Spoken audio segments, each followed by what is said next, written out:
itu untuk memenuhi tugas kelompok kami yang dari mata kuliah promosi kerja.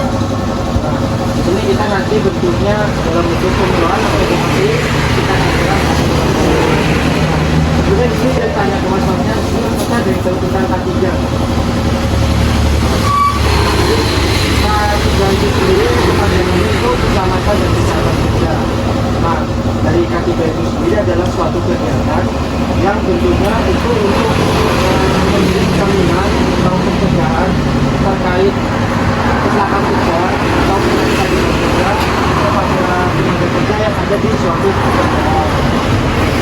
Nah, kemudian untuk K3 ini sendiri sudah ada peraturannya, itu di Undang-Undang Nomor 1 tahun 1970 tentang keselamatan kerja. Kemudian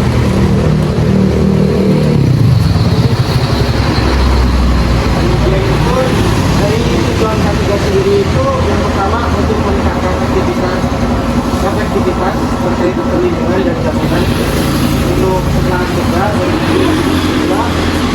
yang terencana dan terstruktur. Kemudian yang kedua itu untuk mencegah dan mengurangi kecelakaan kerja dan penyakit akibat kerja yang menyebabkan untuk lingkungan pekerjanya yang organisasi yang ada di lingkungan kerja. Kemudian yang ketiga itu untuk menciptakan tempat kerja yang nyaman, terus aman dan efisien untuk mendorong produktivitas dan masyarakat. Nah, kemudian untuk mas-masnya yang kerja di karya ini pasti ada potensi bahayanya. Ini mas-masnya ada yang tahu nggak potensi bahaya yang ada di pekerjaan?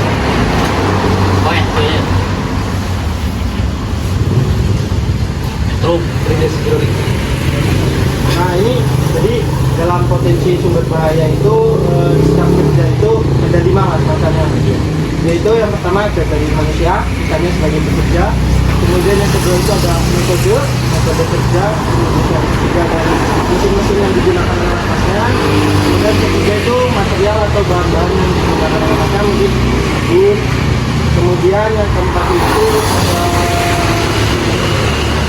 lingkungan. Nah, lingkungan itu berkaitan dengan kerja. Nah, itu nanti ada kemungkinan kecelakaan atau tertabrak gitu. Nah, yang sini yang kita bahas itu terkait potensi bahayanya itu dari kerjanya dan dari mesin yang digunakan. Nah, dari metode kerjanya ini kan sebenarnya shift berapa hari berapa jam? Gak nampak semua. 8 jam ini.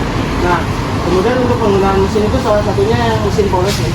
Nah, dari yang menggunakan gerakan berulang. Contohnya misalnya kita menggunakan mesin poles kan tangannya begini terus ya. Nah itu dapat mempengaruhi penyakit akibat kerja. Nah kemudian dari mesin poles itu kan menimbulkan getaran gitu. Nah dari dua masalah itu nanti dapat menimbulkan salah satunya penyakit akibat kerja. Contohnya itu CTS di bahasa kesehatan itu kepanjangannya carpal tunnel syndrome. Nah carpal tunnel syndrome ini sendiri merupakan salah satu penyakit akibat kerja yang disebabkan adanya disfungsi dari saraf medianus yang terjadi karena kemudian tekanan di dalam lawang kapal. Nah, jadi itu nanti penyakit akibat kerja yang terjadi di tangan. Nah contoh gejalanya itu dari adanya di tangan, kemudian ada mati rasa. Nah dari mati rasanya itu seperti tertutup di bagian tangan. Nah kemudian selain dari faktor gerakan berulang ini sama dari getaran dari mesin itu ada faktor usia. Nah faktor usia yang dapat terjadi CTS ini itu di usia sekitaran 40 sampai 60 tahun. Wih, 15. Wah, saya yakin. Tadi tahun duluan dong.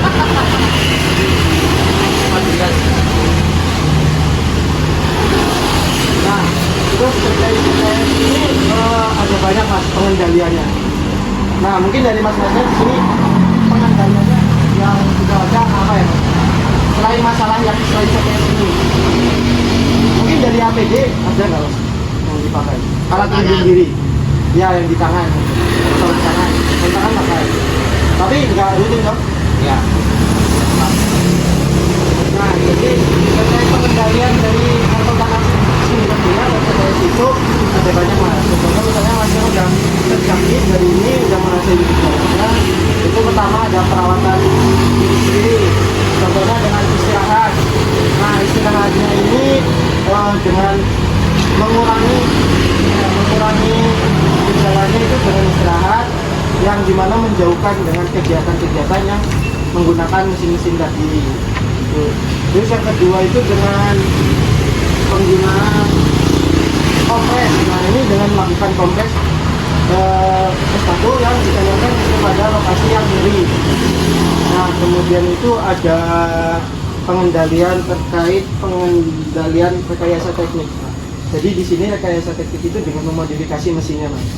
Nah mungkin dari masnya semua di sini yang dari mesin polesnya itu ada bagian pegangan mesinnya itu ada yang buat empuk-empuknya gitu nggak mas? Kayak bantalannya gitu.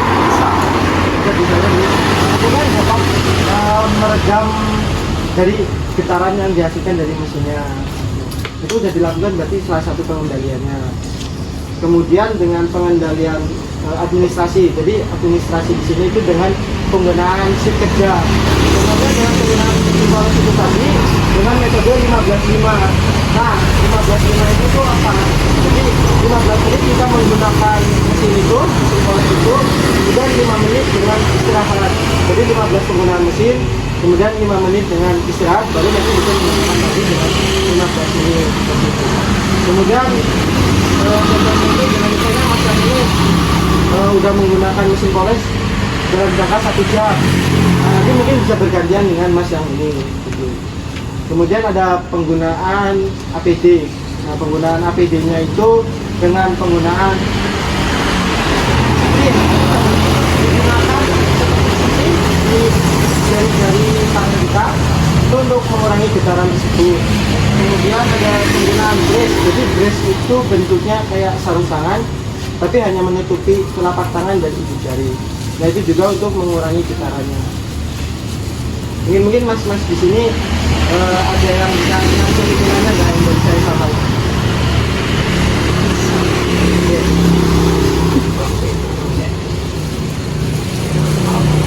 Kalau kerjanya itu berapa jam dari pagi sampai itu kan? Ya, 8 kali 2. Oh 8 kali 2. Kalau yang pagi dari jam berapa sampai jam berapa? Kan ada 2 kan? Jadi pagi sampai siang. Sore normal.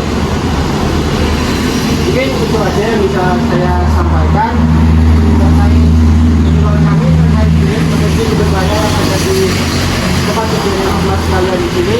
Mungkin ada tambahan dari teman-teman terkait teknis kita di sini.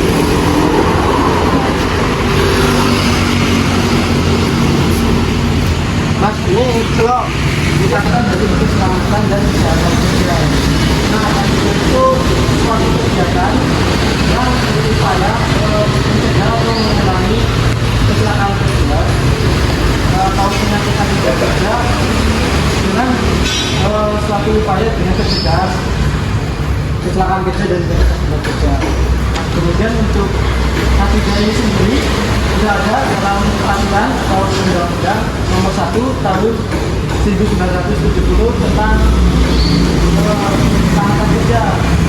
Kemudian dalam undang